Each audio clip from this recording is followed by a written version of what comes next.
pag-usapan naman natin yung sa mga pinaslang. Para sa mga maagang nabawian ng buhay at sa pagpatak ng mga luha. Para sa kanya, masagana ang pamumuno sa dami pa namang naging pataba sa lupa. May mga batang inosenteng nadamay, teacher ka. May nawalan ng anak, kapatid at pamangkin. Loyalty mo wala sa bayan, putang ina mo si Plaridel ka pa man din.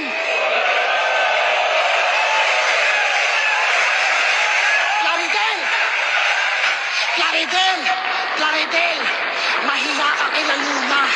Hanggang ngayon, ikay birheng naniniwala sa pag-ibig ng isang puta. Sumusunod ng walang tanong kung susumahin ay alipin na to. Nakasuporta sa mga taong dahilan kung ba't sa sariling bayan ay para pa rin bilanggo. Na para sila makalanghap na sariwang hangin, tayo ang naghihingalo.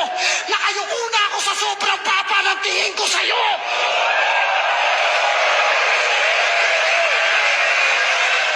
Ano?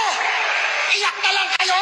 Humanda kayo sa 2028? O ba, sino bang nabudol? Kami ba? Tinutulan na yan, dating-dati pa.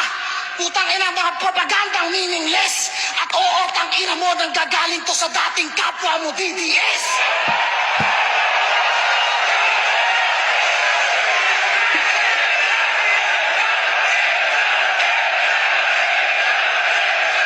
Ano? Budol? Tayo na tinutulan na yan, dating-dati pa. Anong unity? Pwe! Pilipino! Laban sa mga mapang-abuso, yun ang tunay na pagkakaisa! E paano kung yung mga pinagdaanan ng iba, yun naman ang maranasan mo? Ikaw naman yung malagay sa sitwasyon na dating nilalait-lait at tinatawan-tawanan nyo. Paano kung ikaw naman yung walang kalaban-laban? Paano pag nagkaganto? Tipong wala na sa guhit ng palad, wala na sa kalyo, kundi nasa dulo ng daliri yung kapalaran mo. Sabay, bang-bang sa magkabilang tuhod habang sa sahig nakatukod ang mga kamao.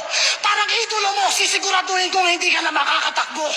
Wala akong pake kahit maraming saksi o sa harapan pa ng lente. Ikaw naman na magmakaawa. Tama na po, tama na po. Tangina mo, may basbas to ng presidente. Bang!